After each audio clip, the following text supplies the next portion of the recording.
هقول لكم على 7 حاجات المفروض تعرفوهم عن نفسكم علشان تعيشوا حياة أسهل وأحلى. 1. محتاج جدا تعرف ايه الحاجات that works for you. يعني ايه الحاجات اللي بتزقك اللي بتشجعك؟ هل انت شخص بيعرف تشتغل الصبح ولا بالليل؟ هل بتعرف تشتغل في مجموعة ولا لوحدك؟ هل الانتظام هو الاساس ولا النوم الصح هو الاساس؟ محتاج تعرف ايه الحاجات اللي بتزقك لقدام وبتساعدك تحقق اللي انت عايز تحققه. 2. محتاج تبقى عارف كويس جدا نقط قوتك ونقط ضعفك. نقط قوتك كبرها ونقط ضعفك اشتغل عليها كل يوم كل يوم كل يوم. 3. مهم جدا تبقى عارف ايه اللي مش عاجبك في حياتك وفي الناس المحيطين بيه، يا اما تغيره يا اما تتخلى عنه.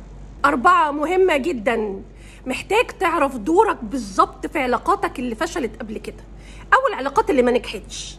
دورك، ليكي دور ولا ملكيش دور؟ هل اختيارك كان صح؟ هل ايه الحاجات اللي ممكن نغيرها في المستقبل؟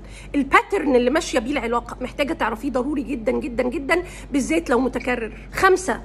محتاج تبقى عارف كويس انجازاتك وعارفها بالاسم وكاتبها في مكان معين محتفظ بيها علشان ترجع لها وقت ما الدنيا تقفل. 6.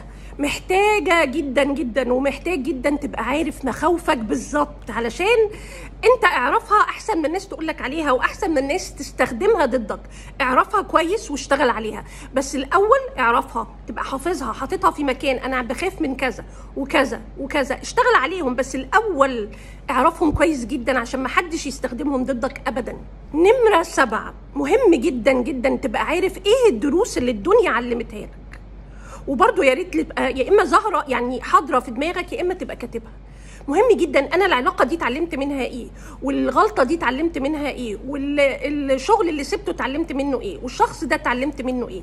مهم جدا يبقى عندنا خزنه او يعني زي ما بيقولوا بنك معلومات عباره عن الدروس اللي اتعلمناها من العلاقات او من الشغل او من الاصدقاء او من اي حاجه عدينا فيها. دول 7 حاجات محتاج تعرفهم عن نفسك.